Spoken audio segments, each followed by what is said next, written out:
She's a real woman with a real life. She's someone you can relate to. Dawn Newton.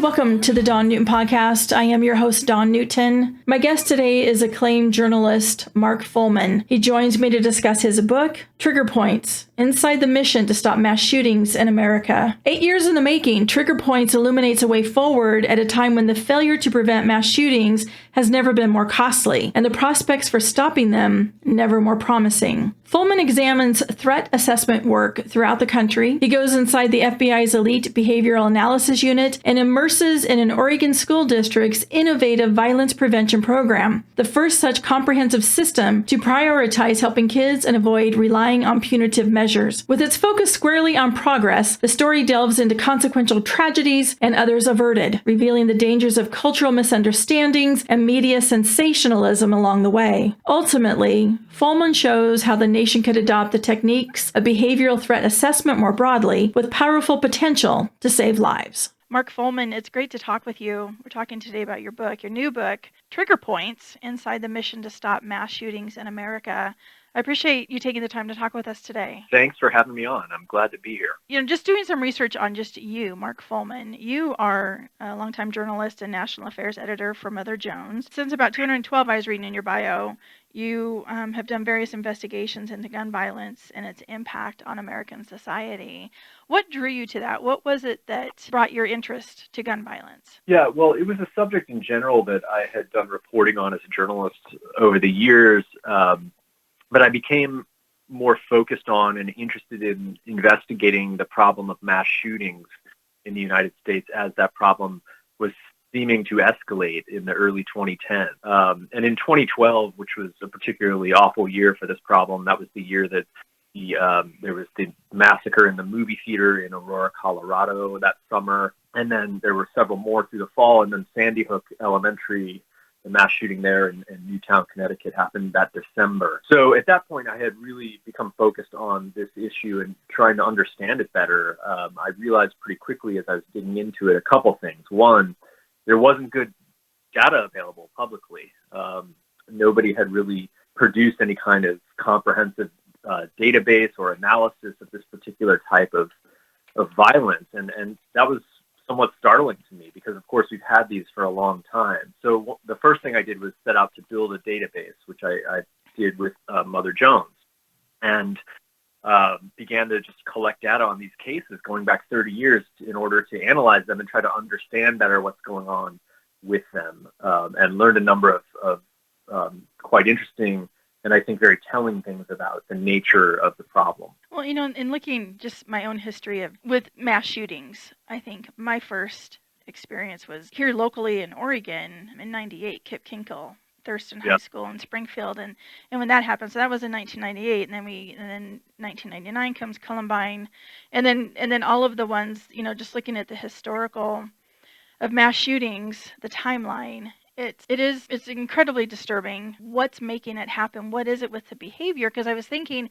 when I was in high school and grade school, we didn't have those situations, at least not that we were aware of. And so what has, as your book is titled, Trigger Points, what is triggering this? What has changed? There's a lot of finger pointing to games, to politics, to things, but what about the accountability, the behavior? Where is it starting, especially with children? Yeah, there's certainly some broader questions about cultural and political in America as to why this problem has grown. And it has escalated. You're right that decades ago, while these happened, they weren't happening as frequently. I think we're also more aware of them now in the digital media age. We can talk a little bit more about that. That does have an effect on the problem as well, as I discuss in the book. I'm glad that you pointed out the Thurston High School mass shooting from 1998. I'm sure that's of interest to your listeners. And that's an important case in the development of behavioral threat assessment which is the prevention method that the book focuses on, in Oregon. The Salem-Keizer School District in Salem was one of the pioneers of doing this work in Salem, and they began their program after Thurston. They started looking into it because of that traumatic event there in Oregon. And then after Columbine happened the following year in 1999, the Columbine mass shooting, then there was a really big push to develop this prevention method for schools. And, a case like Thurston was sort of eclipsed historically by Columbine. People tend to think now broadly of the school shootings era beginning with Columbine. But, of course, what happened in Oregon the year before was a big deal and very traumatic, and is part of the sort of origin and development story of this work. So to your question about, the escalation of the problem, it's hard to answer in some ways, but I think that one of the issues is that the way that we see and share information about mass violence has changed a lot in the last couple of decades with the advent of digital media and with social media. And there are some additional layers of complexity to the problem that speak to the behavioral issues. And the work of this field really focuses on that. It's an intervention model that focuses on the behaviors and circumstances leading up to attacks. So while it may be difficult to answer the question of why this is happening in any given case or why it may be happening more, if we understand better how it's happening, then we can take steps to prevent it, because there's a window of opportunity to intervene. These are planned attacks. They don't happen impulsively. That's one of the big myths we have about mass shootings that we see continually repeated, that the idea that these are people who just snap and go insane and then impulsively commit an attack. But that's not true at all. In all of these cases, these are people who are developing a violent idea based on anger, grievance, depression, suicidality, any number of mental and behavioral health factors and circumstantial factors, and then making plans and preparing and then carrying out an act. And so while that sounds all very heavy and grim, therein also lies the hope of this prevention work, because there's a period of time preceding these attacks where there are behavioral warning signs that are identifiable, especially to trained experts in the field of threat assessment. And if we identify it, we can get in the way of it before it happens. When you say that there are signs that are noticeable, that can be seen, are they being ignored, or do we not recognizing them? Or are we thinking, oh, I don't want to be that person that makes the call and then I find out I'm wrong? Yeah, that's a great question. It's some of both historically. I think that part of the way that this field of behavioral threat assessment is advancing and trying to grow is by creating broader cultural awareness of what the warning signs are. Because this is really a community-based violence prevention model, so it requires public engagement. And most threat cases that are successfully prevented begin with information from an ordinary citizen, a student in a school or a worker in a company who becomes concerned or fearful of someone acting in ways that are unsettling or causing anxiety. And, that's not always easy to see. So it's always easier to see in hindsight. I mean, we read the stories of mass shooters afterwards in the media, and it sort of looks like, oh,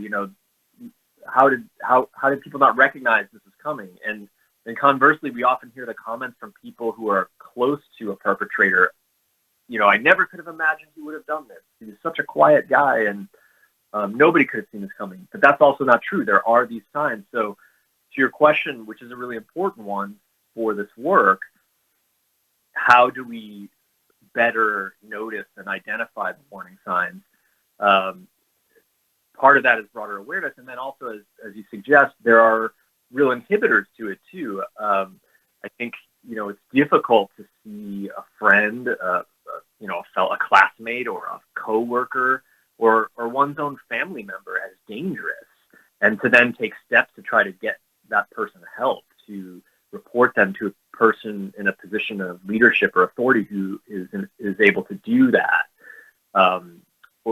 Specifically with a threat assessment program, if it exists within a school district or a community. So that's a high bar. It requires a certain level of public awareness of what this approach is, and trust in it. Trust that the process will be fair and constructive. And that's a really important fundamental aspect of this work too, of the approach that behavioral threat assessment uses. It's intended in its ideal form to be constructive, and it's not punitive.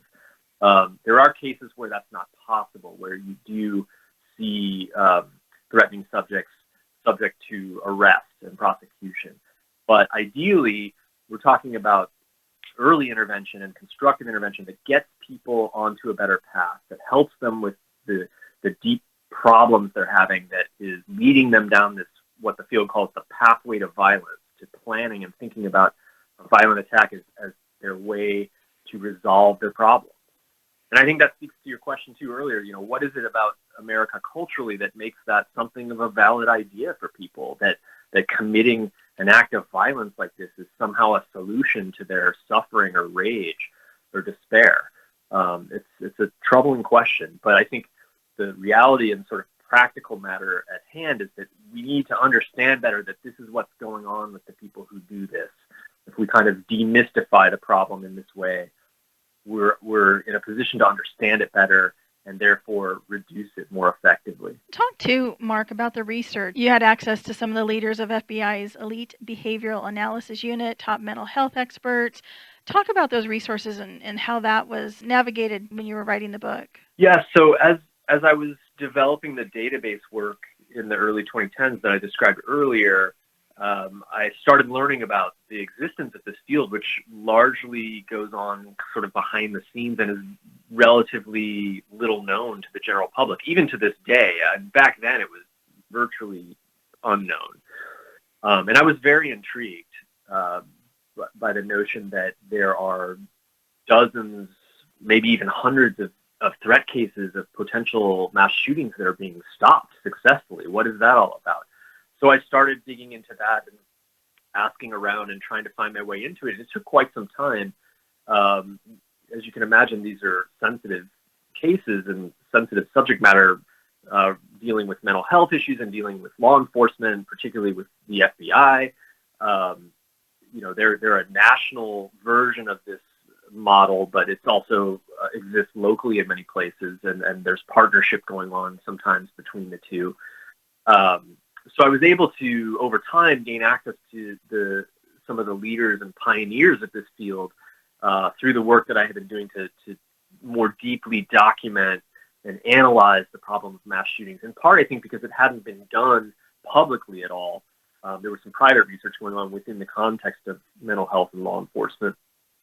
But I think, they saw value in that and saw that my interest was really to try to understand this problem in a broader way, to kind of get past the familiar discussion and debate and arguments that we have in this country about gun regulations and mental health, and we sort of go round and round in circles with the same debate. But I became very frustrated with that early on, as I think many people are. And for me, the question was really sort of fundamentally simple. What more can we be doing about this problem? Surely there must be other ways that we can go about understanding it and solving it. And so that led me to some of the opportunities to get to know the work of the FBI leaders and some others who have led the way with this field. Well, and talk to the myth-busting narrative that you discovered and kind of blow up in the book. What were some of the most glaring that we the public are most susceptible to? Yeah, the research into these cases, both my own and what the field has done through the decades, shows some very clear things that are very different than what we understand this problem to be in terms of the general public, and things that are repeated about it in the media. One of the big myths is that this is all caused by mental illness. I think the way that people understand that is they take that to mean that everyone who commits a mass shooting is totally insane, is hearing voices in their head, is hallucinating, has acute clinically diagnosable mental illness. And that's just not true. In the majority of cases, that is not a factor. That's not present. Now, anyone who commits a mass shooting is not someone who is mentally healthy. I think we can acknowledge that. I mean, these are people who have lots of problems with mental health and behavior and circumstances in their life. But the research shows that in most cases, they don't have clinically diagnosable mental illness, And even in cases where it is present, it's rarely a primary cause of an attack. It's rarely what is driving a person to plan and go out. And as I said earlier, it's much more often based in an entrenched grievance or ideological extremism or anger or desire for revenge or justice or in a lot of cases just as a sort of desperate way out through suicide. I discovered early on in my research that the majority of mass shooters are suicidal and commit suicide as part of their act, either by turning a gun on themselves when they're about to be apprehended or dying in a shootout with police. The term for that in the field is called suicide by cop. They know that they're going to die at the end of the attack in that way. So the way that we understand the mental health component of this is really skewed in terms of the myth that we keep repeating, that the idea that mental illness is responsible, that mental illness pulls the trigger, is just not true. And furthermore, that's counterproductive to understanding the problem, and it's very damaging. It's stigmatizing for people who do suffer from clinically diagnosable mental illness conditions like that, the vast majority of whom are not violent. There is a long body of research, scientific research showing that. One thing we do hear too, Mark, is we hear quite a bit, or the general consensus. The comments are typically blame the parents. It starts in the home. How do we talk about that, or how should we be viewing that? Because that seems to be a broad brush explanation. Yeah, I think it's a really good question that speaks more to the circumstantial factors of these cases and also to the prevention of them. Something that comes up a lot, especially with school shootings, is access to firearms and kids having access through the home. Most school shootings are carried out with firearms that a young person will obtain from their home or from the home of another person. So that speaks to the question of regulation and legal responsibility, safe storage laws for guns, keeping your guns locked up, or potentially making parents responsible legally for violence of this nature committed by a child that they're responsible for. And that's a very contentious issue from state to state in how it's regulated. I think, this is back on the radar again with what happened in Michigan last November, the Oxford High School shooting. It's a very stark case in this respect, in the role and the alleged role of the parents, who seem to really neglect a very bad situation with their son and his signs of his worsening trajectory, and even potentially enabled it. We don't know yet. They've been charged with involuntary manslaughter, which is unprecedented in a school shooting case, and it'll be determined in a court of law whether or not they're legally responsible criminally for what happened. But of course, you also have civil lawsuits over cases like this too. So I think that's a really important aspect of this that also speaks to warning signs and prevention. If you're talking about a family situation where the family isn't going to be helpful and may even be unhelpful or worsening the problem, then the challenge is that much greater for the prevention model to try to see what's happening and get in the way of it before it's too late. How long did it take you to write this book? When did you start doing your research? The answer to that depends a little bit. In a certain sense, it began with the database work that I started a decade ago.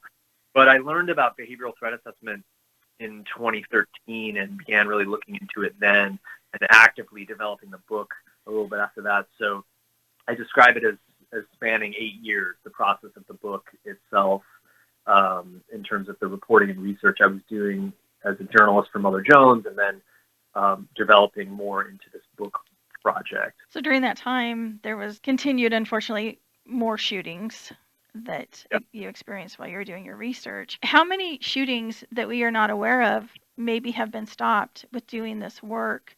Pathway to Violence, the FBI, since they put some things in place or have been working at, is there things that have been stopped that we aren't aware of? The short answer is yes, quite a few. The more specific answer to that question gets into interesting territory. Through all of my research and reporting on this over the years, I've come to conclude that I think there's a strong case to be made that dozens and possibly hundreds of these have been stopped throughout the country over the years.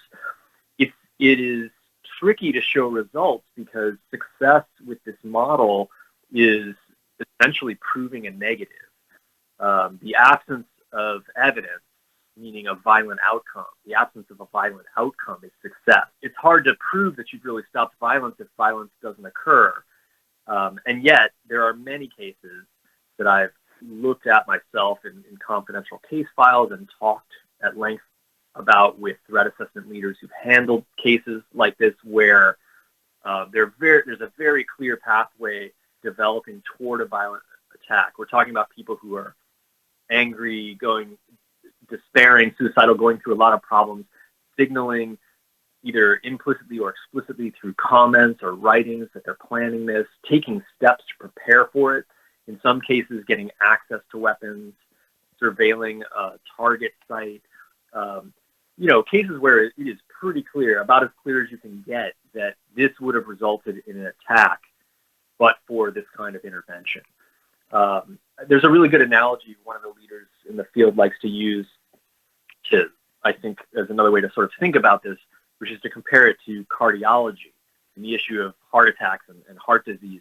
Cardiologists, they can't tell you whether all of the patients they treat would have had a heart attack if they hadn't have intervened the ways that they did, but they can do a lot to mitigate that danger, to reduce the probability of their patients having a heart attack by intervening in the ways that they do medically. And I think that's kind of a good way to think about this too, in terms of the proof of results. And Mark, in your research, were you able or did you have an opportunity to interview survivors of mass shootings or any of the perpetrators? I did not end up interviewing any perpetrators. It was something that I was pursuing and thinking about for quite a while. And the book kind of took me on a different trajectory over time because I really wanted to focus as much as I could on the people who had developed this field and who do the work.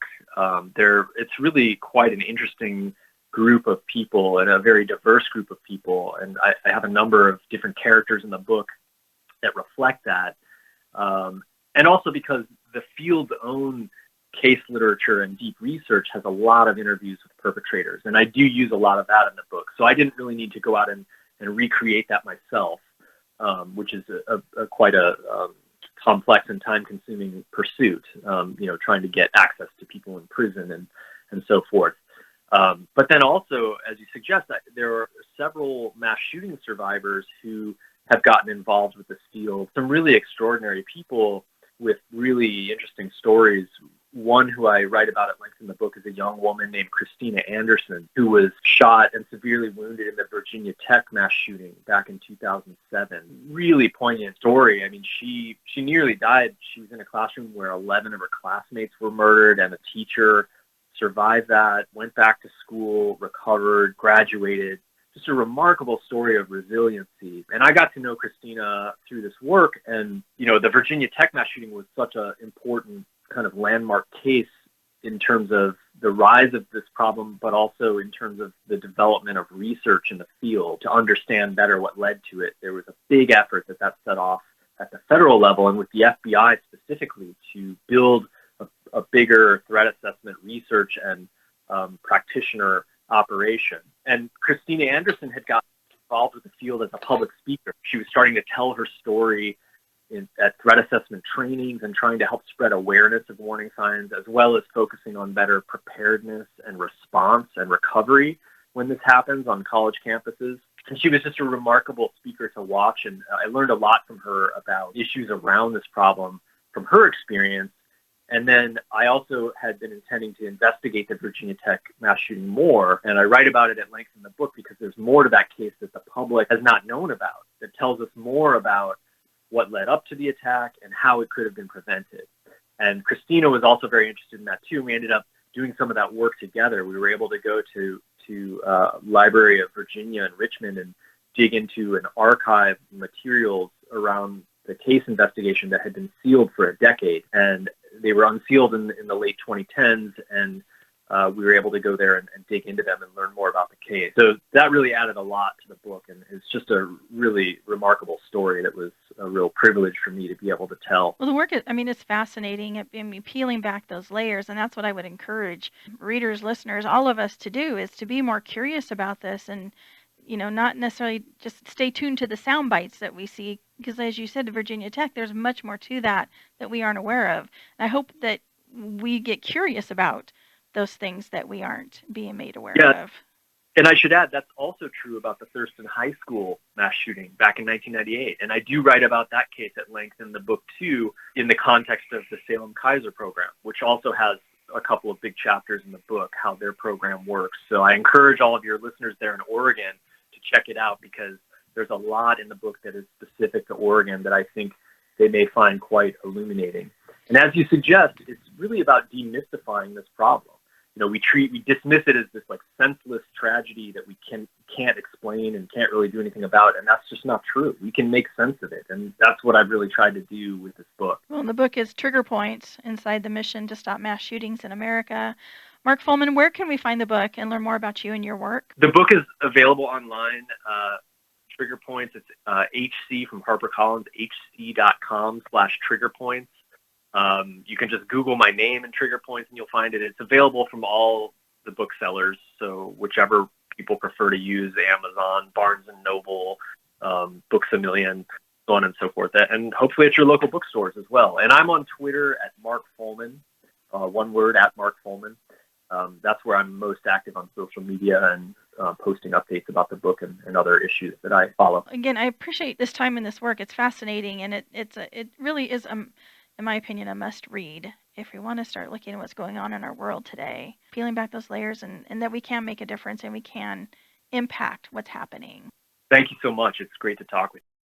Hey, thanks for listening to the Dawn Newton podcast, and a special thank you to my guest, acclaimed journalist Mark Follman, joining us today to discuss his book, Trigger Points: Inside the Mission to Stop Mass Shootings in America. Trigger Points can be found anywhere books are sold, and you can follow Mark Follman on Twitter at Mark Follman. One word, at Mark Follman. And be sure and check out my website, dawnnewton.org. The Dawn Newton podcast is written, produced, and hosted by Dawn Newton.